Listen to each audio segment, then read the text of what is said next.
Yeah. If we have a place that people genuinely love working in, they love what we're doing for our customers and for each other, the standard goes up. Yeah. The expectations go up. But it became pretty clear to me pretty early on that leadership has got nothing to do with your position or title. Yeah. Ego is one of the biggest things that kills salespeople's incomes, that kills sales leaders, and that kills organizations. I'll kind of put it in a nutshell very simply. Our competitive advantage comes from our customers loving what we do for them.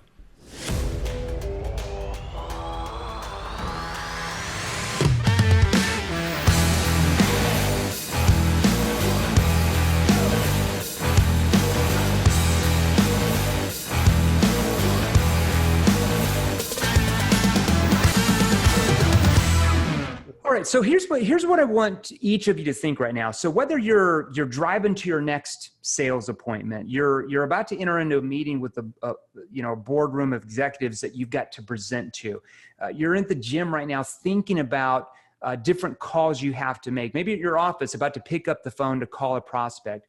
Here's what I want you to stop and think about right now.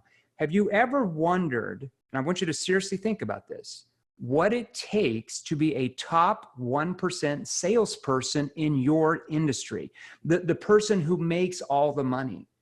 They get any promotion they want. They have all the respect in the company. The salesperson who you look up to, who is the sales leader. Well, my next guest is going to answer that question for you. And let me give you a small taste of his background. He is the president of Extreme Leadership Incorporated and founder of the Extreme Leadership Institute, organizations devoted to the cultivation and development of extreme leaders in the business community, nonprofits, and education. His third book, Greater Than Yourself, The Ultimate Lesson in Leadership, was a Wall Street Journal and USA Today bestseller. His second book, The Radical Edge, Stoke Your Business, Amp Your Life, and Change the World, was hailed as a playbook for harnessing the power of the human spirit. Powerful. We're going to talk about that. And his first book, The Radical Leap, A Personal Lesson in Extreme Leadership, is already considered a classic in the field, and it received Fast Company Magazine Reader's Choice Award and was recently named one of the top 100 best business books of all time.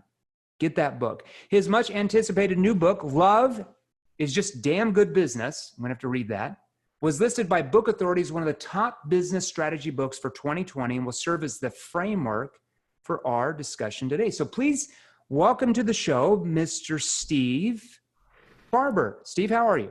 I'm doing great, Jeremy. Thanks for having me. All the way down there in California, one of my favorite places. You know, we always take the kids there in the summer. We're in a beach house down there, I think on Mission Beach or something. No go this summer because of crazy COVID. Oh my gosh. So, hey, I'm excited to have you here today. And I love talking about human behavior, how that works in sales today, sales leadership, how that applies to be a top sales professional.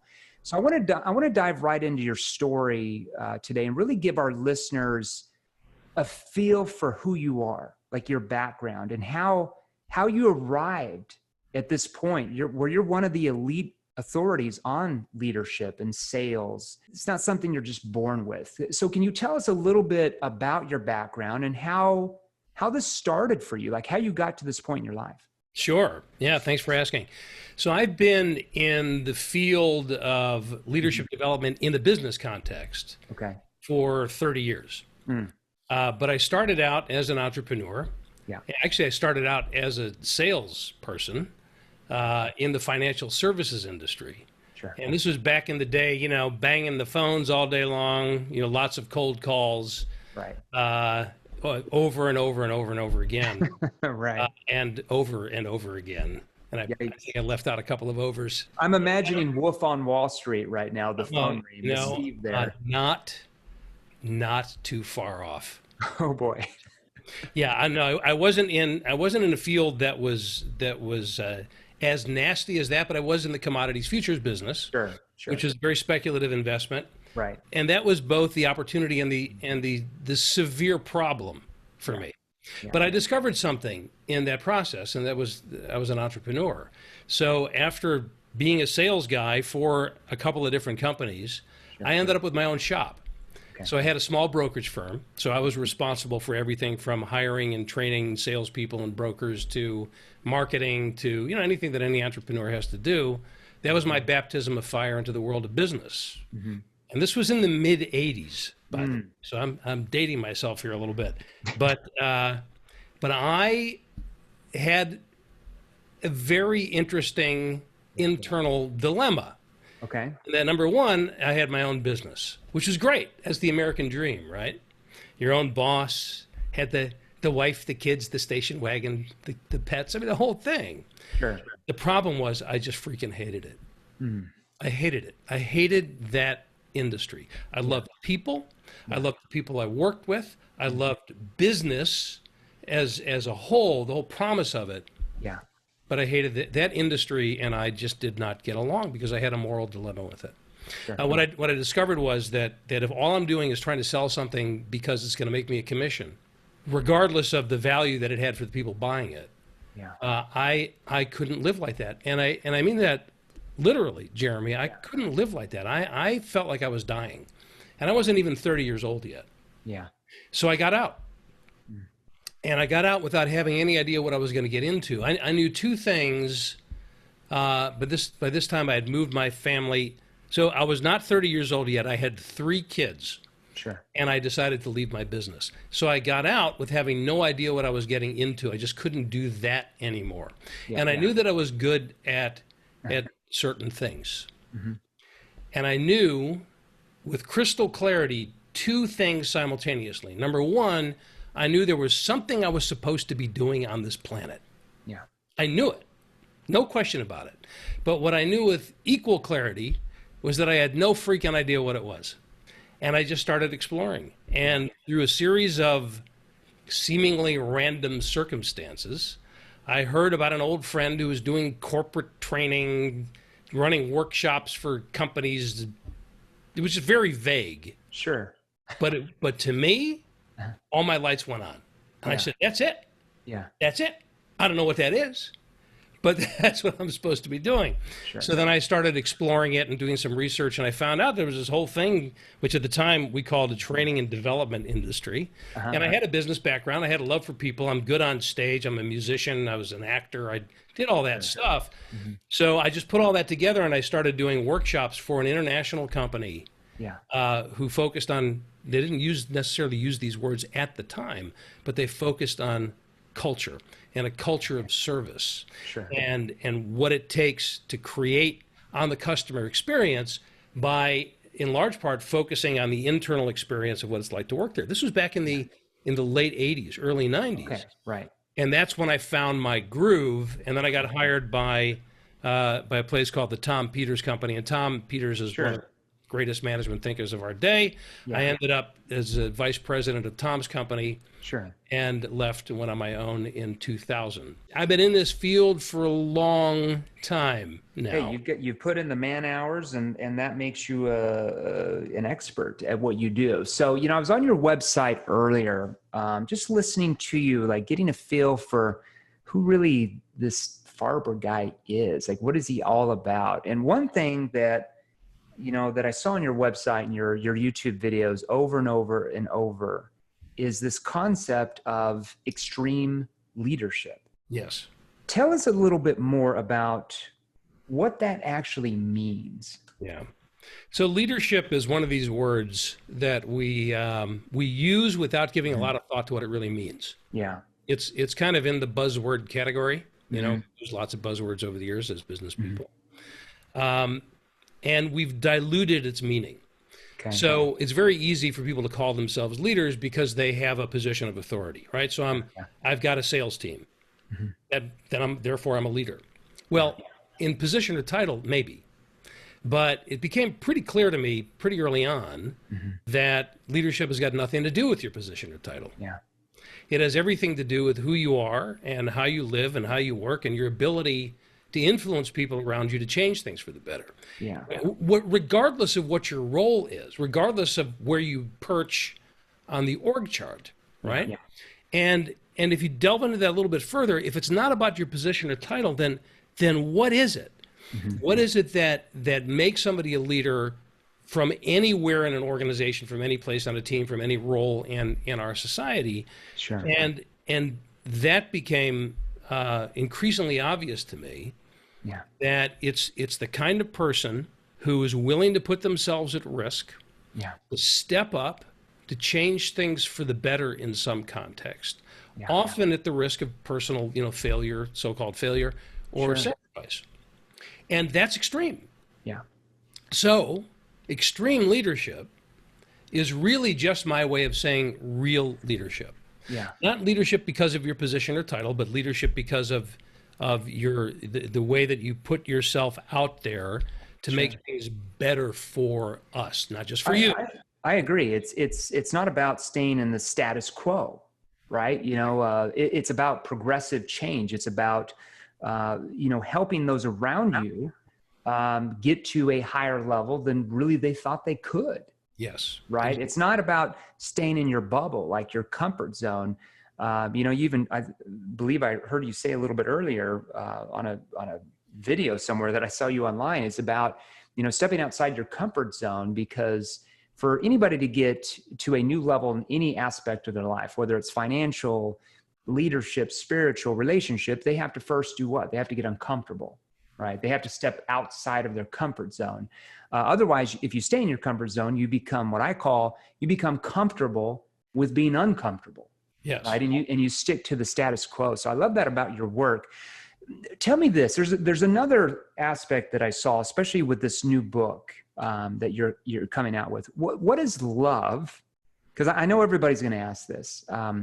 What does love have to do with business? Tell us what that actually means. Got a little Tina Turner going on there with that. Right. Yeah. It's the fundamental question. Here's the interesting thing about the topic in general. Mm-hmm. I've been teaching this idea for a very long time. Yeah. So my first book, which is called The Radical Leap, came out in its first edition in 2004. Okay. Leap is the framework that became really obvious to me as I worked with, I've worked with just about every kind of company that you can imagine in virtually every industry, right? Yeah. So this is a very broad-based perspective from, bringing a lot of information, a lot of data, and informed by my mentor's work and all that sort of a thing. Mm-hmm. So LEAP is the framework that emerged from all of that. It stands for love, energy, audacity, and proof. Yeah. So cultivate love, generate energy, which is the juice that we bring to what we do, inspire audacity, which is that bold and blatant disregard for normal constraints, and provide proof. So the proof is in the results that you get. It's in the congruence between your words and your actions, etc. So love has been at the foundation of my my work for a very long time. With the new book, it's the first time I slapped it on the cover, right? So but the reason it's so important is that love fundamentally, and I want to preface this by saying I'm a business guy. Yeah. So I know how provocative the word love is. We are not accustomed to using that word in the same sentence as business, and it does make some people squirm. Yeah. Until you start looking at what it really means. Yeah. So in other words, the knee-jerk reaction is that it's that California touchy-feely hoo-ha crap, it's right. kumbaya kind of a thing. It's soft, it's abstract, it's fluffy. It's great salespeople are they're hard asses. They're not driven by love. They're driven by the numbers. They're driven by the quota. They're driven by the bonus. They're driven by whatever. Yeah. Well, we're all driven by lots of things, but fundamentally, at its core, not only is love not inappropriate in the context of business, it's at the very foundation of what great business is. Yeah. And I will summarize it, kind of put it in a nutshell very simply. Our competitive advantage comes from our customers loving what we do for them, right?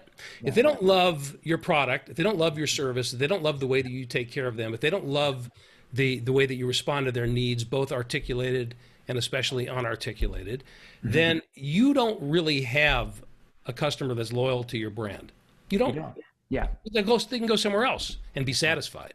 Yeah. So if we start with that premise, we want our customers to love what we do for them. All right. Yeah, we want them to love the results we're getting for them, right? Yeah. And, I talk a lot about this. I've got a book coming out as well, that there's this old age adage, whatever you want to say it. I might say it backwards. I'm from Arkansas. We can't pronounce phrases, but there's this old saying that, people only buy from people they like and they trust. Okay, well, okay. Yeah, sure. People like you, right? You want people to like you, but people in our day and age don't buy from people they like. They buy from people who they feel can get them the best result. Yeah. They buy from people who can solve their problems the best, right? An example, let's say your, old grandma comes to you with her latest MLM, vitamin. You love Granny, you really love her, but it doesn't mean that you're going to buy from her just because you love and like her.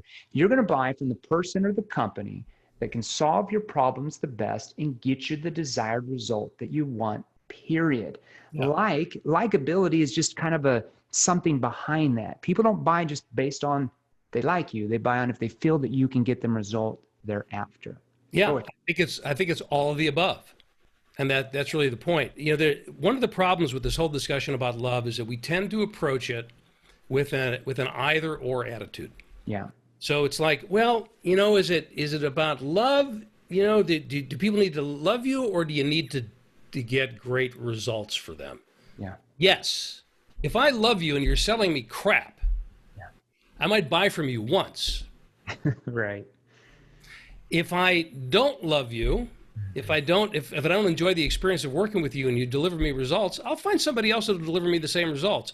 If you happen to be in a scenario where you're the only person, you have the only offering that'll do that for me, then I'm there because I have to be, not because I want to be. Sure. That's not an ideal scenario either.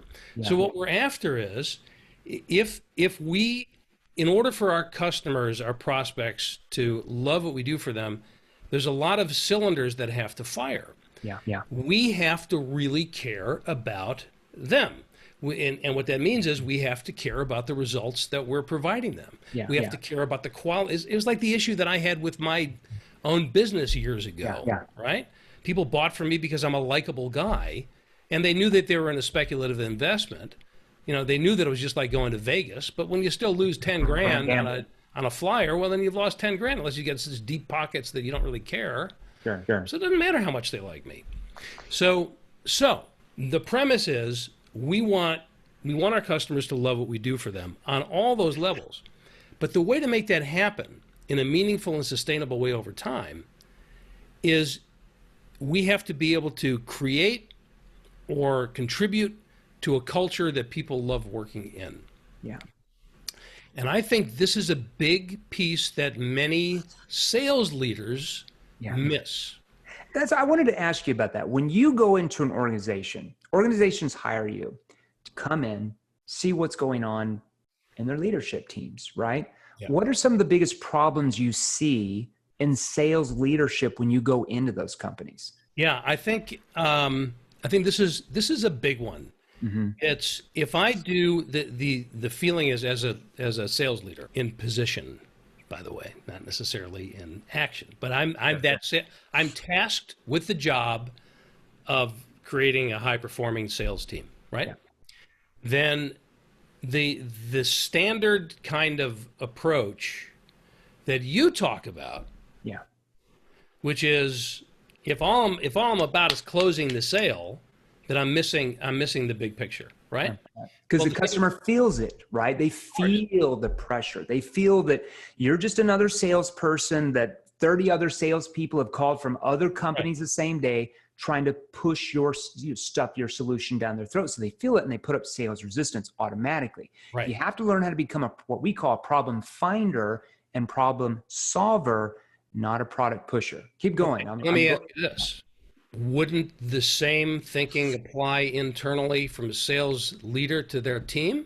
Exactly. So if all I'm doing is train, and by the way, all this stuff is important.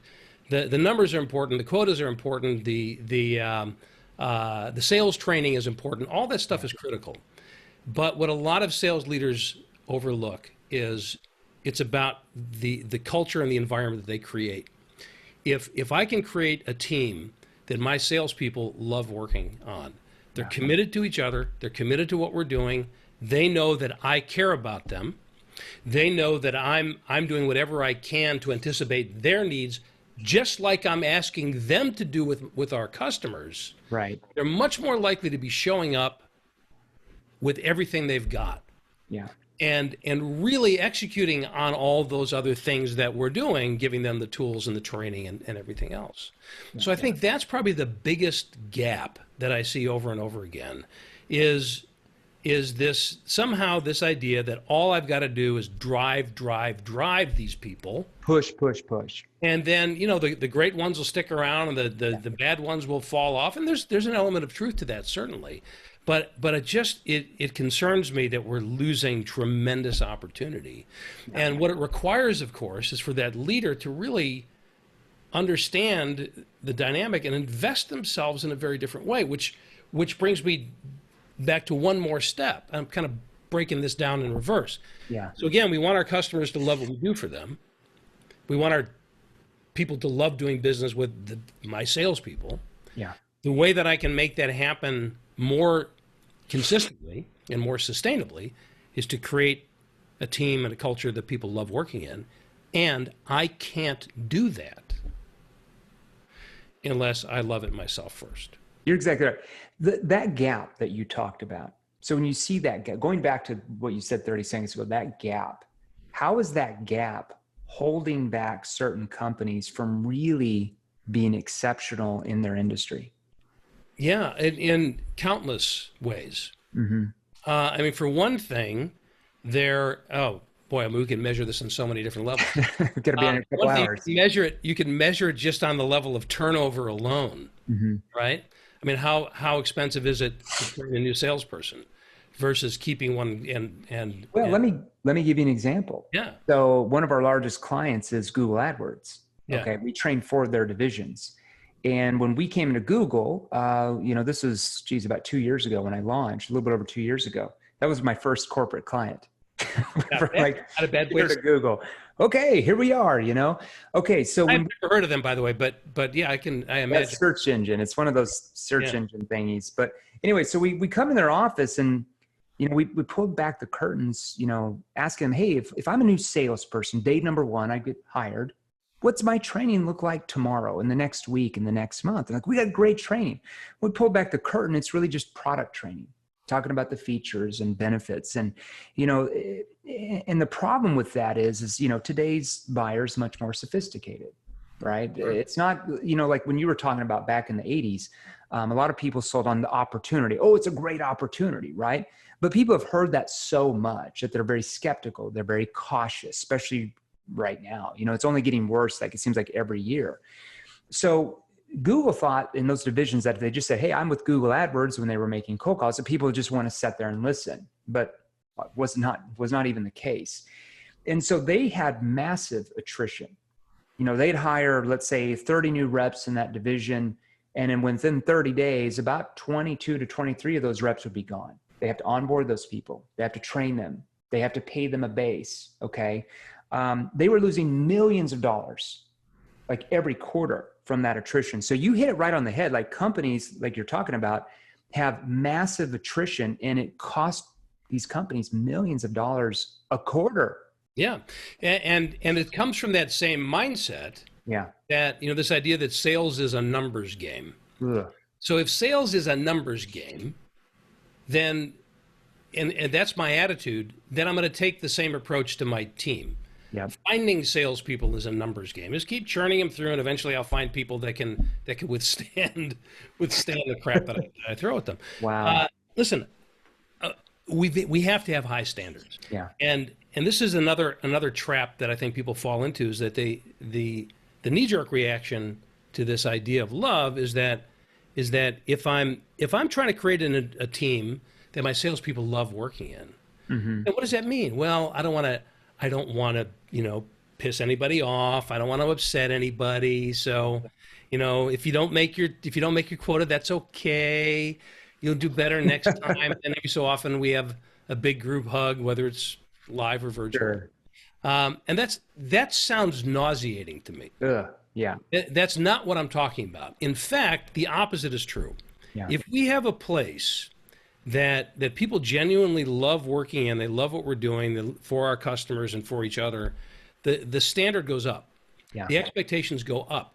And people hold each other accountable to those higher standards because they love this place, and they don't want to see it compromised. They won't tolerate subpar performance. So a lot of times, environments or cultures that are characterized by love are actually more challenging to work in, but in a different way. Yeah, it's challenging from a level of commitment versus a level of an expectation of compliance. Yeah. And that's a hugely different kind of a dynamic. Well, and I think you hit the head. I'm a big NFL fan. I love college football, NFL football, and I live here in Missouri, so I'm a big Kansas City Chiefs fan, won the Super Bowl. But you see it in the best teams. You see that culture that you just said. They lift each other up. They don't fight about things. They're there to help each other become the best they can be. Yes. And when you're in an organization like that, you never want to leave. Like, even if you're not performing that well on that team, let's say in the NFL, or that company as a salesperson, if you're not performing well, your team is there, the leaders are there to help you, prompt you up, where you go home and you're like, I have to get better. I'm going to study more training. I'm going to do whatever it takes to get better, because there's one goal, there's one mission, and you know that people have your back to help you get to that point as well. And I love that you build that culture in companies, because it's so lacking.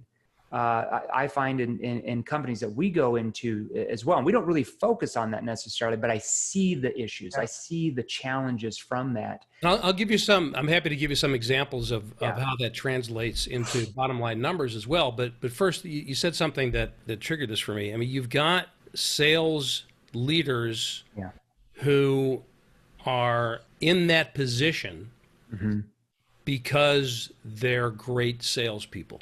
Yeah. Right? We run into that, and it's not just in sales. We run into that everywhere, right? Sure. I'm really good at writing code. So now I'm put in charge of other people that write code, as if somehow that's a transferable skill. Right. And it's not necessarily. But with a sales leader, it is more transferable, because part of my job as a sales leader is to also be a great coach.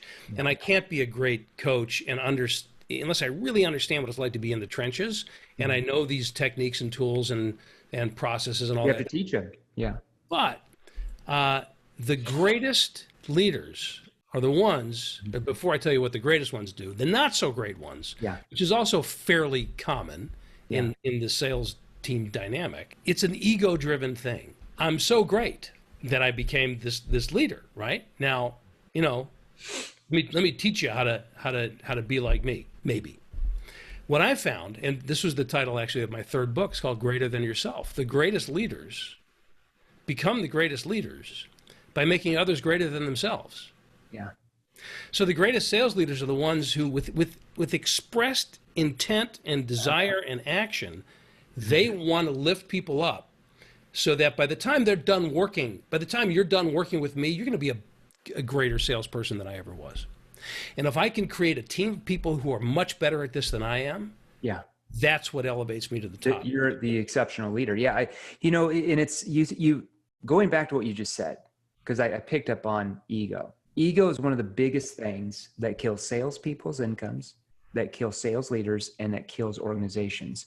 Because we get to a state where we're like, we've arrived, we're the best at this, we're the best salesperson in the company, or we're the best sales leader, we got the best sales team, we feel like we can just stop learning. Yeah. Like, who's going to teach us anything, right? And I see that so many times, but the top leaders, they're the best at listening. Yeah. And they listen because they want to outlearn their competition. And they know, just like any great athlete, that they have to continually train. A motto in our company is training something you did, or is training something that you do? Yeah. Training is something you do. If you want to be exceptional, if you want to be extreme, if you want to be an extreme sales leader or salesperson, you're always continually training, or you're just going to eventually get left behind. You hit it right on the head. Yeah, that's right. The question that I'm going to ask people to consider is this. Yeah. What should love look like in the way that we do business? So all those attributes that you just talked about, are elements of that. So if I love my team, what are the things that I'm going to do as a leader? If I really love my team, what would I do? I would listen.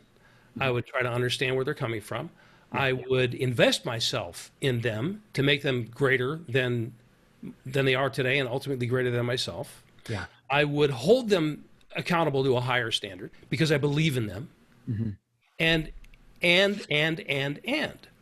So this is the operating question that I would encourage every one of your listeners to strive to answer for themselves starting right now. What should love look like in the way that I do business? Whether I'm a sales leader or I'm a salesperson or I vacillate between the two. You know, there's a lot of sales leaders that are also sales people in their roles. What should love look like in the way that I do business? Yeah. And if you think about the implications of that question, it already raises the bar. So for example, if I bring my sales team together and I say, okay, guys, let's just, we know our customers are important. So let's figure out a way, what are some of the things that we could do to give a better level of service to our customers? Sure. And we do a little brainstorming around it. Well, we'll get some good answers. Yeah. But if I ask the question differently, if I ask the question, hey, how can we better show our customers that we really love doing business with them? Yeah.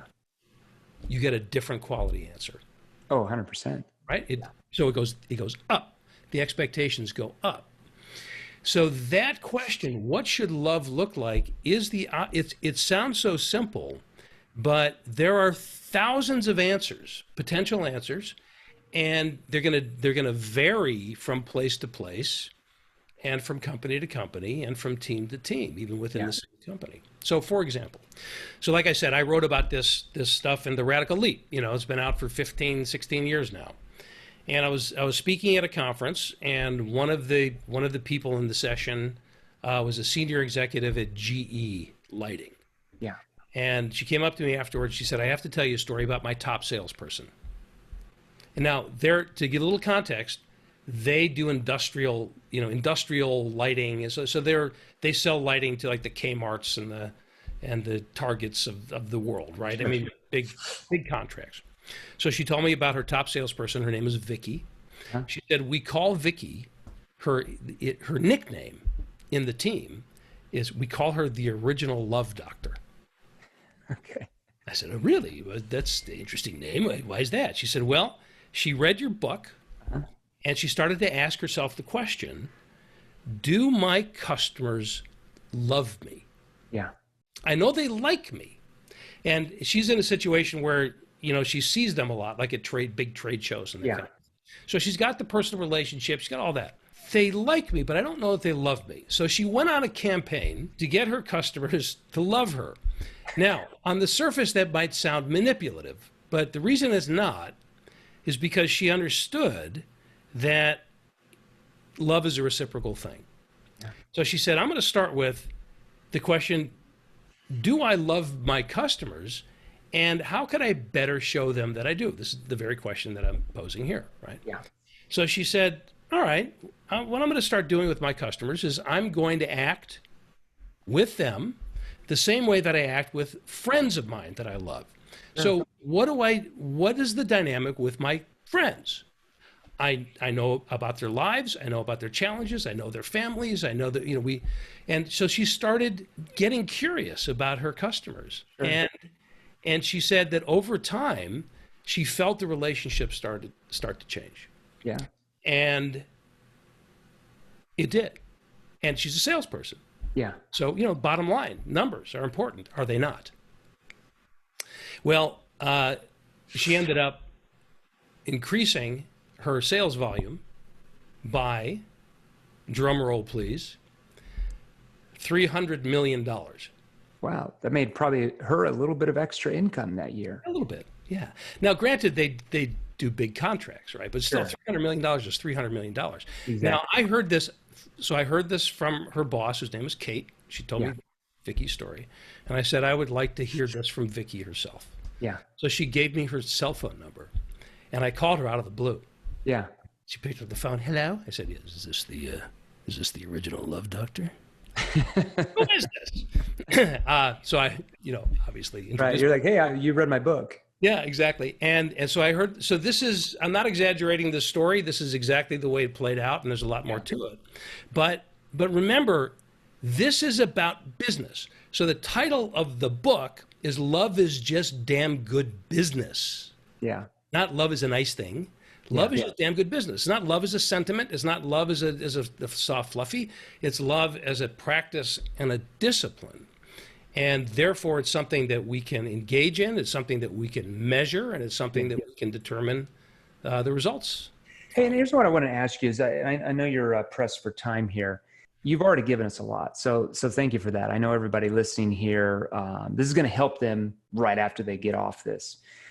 What are just a few things, just to wrap this into a bow, that everybody listening today can go and do after they are off this show, as far as being a leader, that will set them apart from their competition? Just a couple of things. Yeah.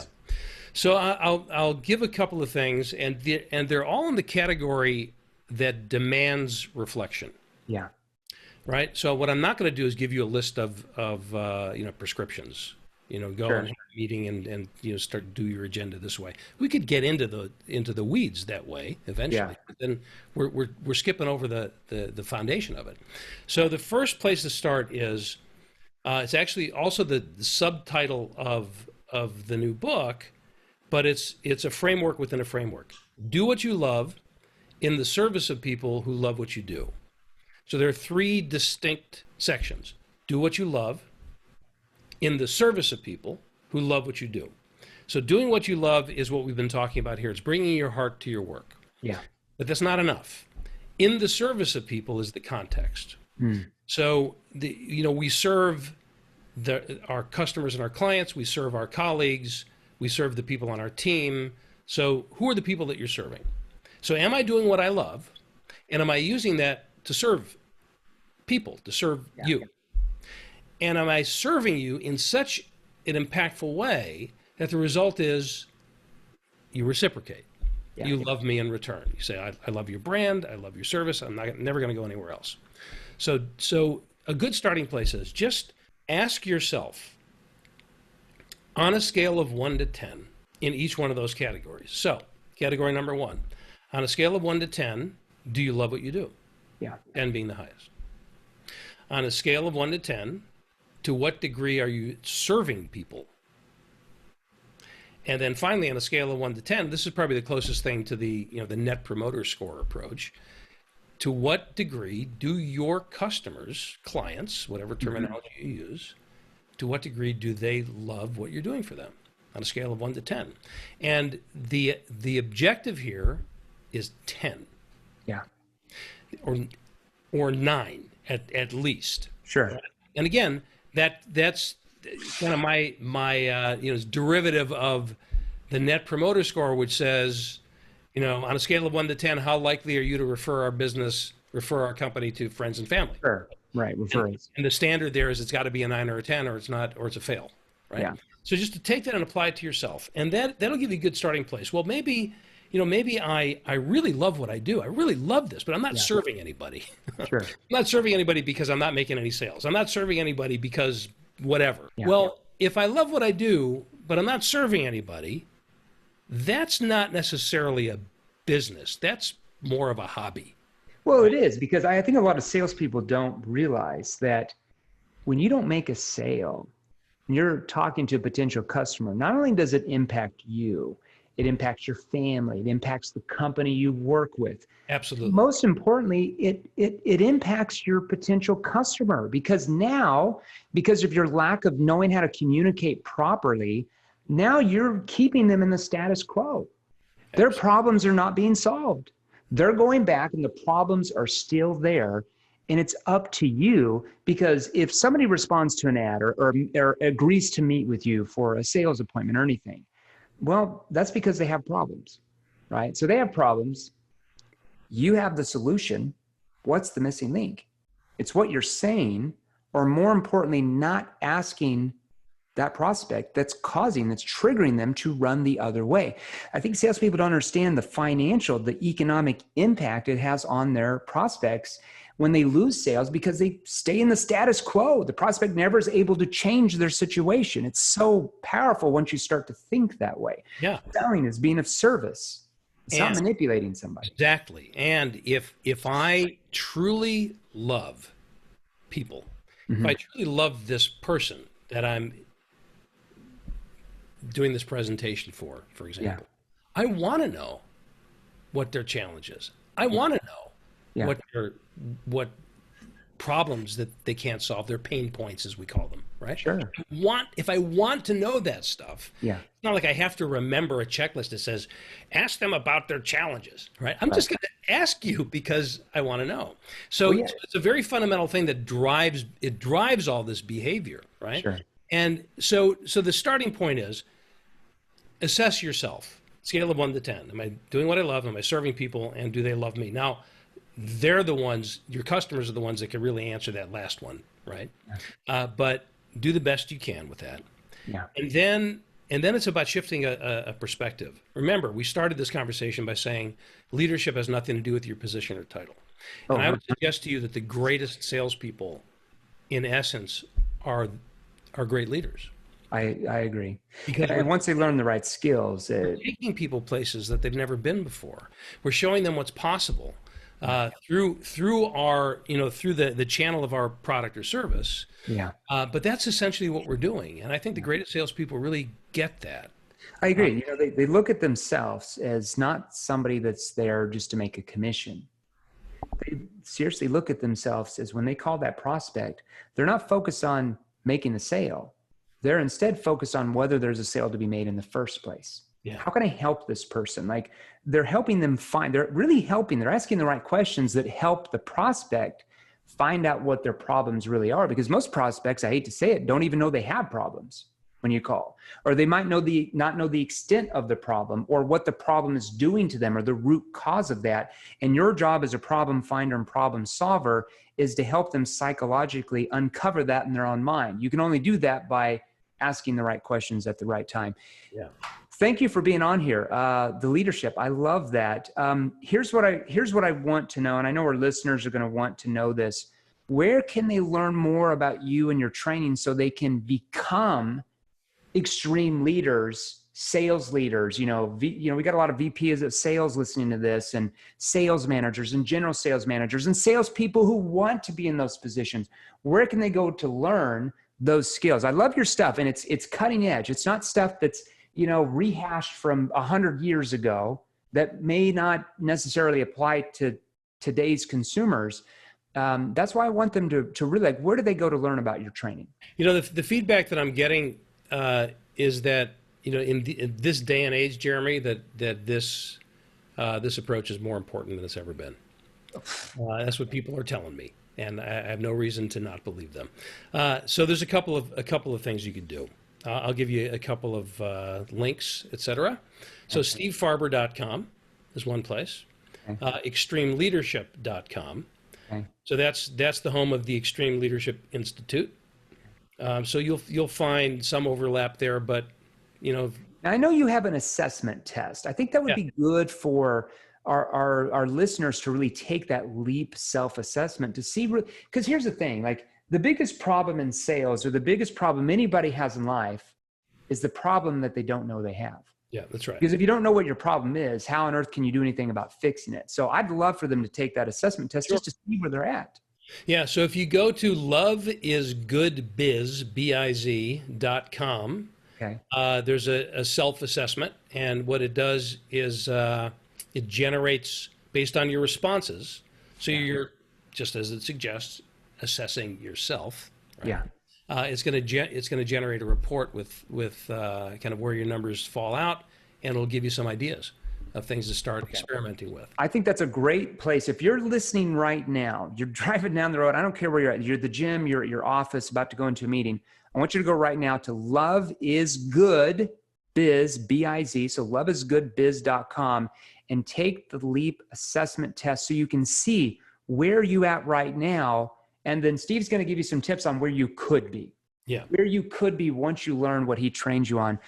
Steve, thank you for being on today.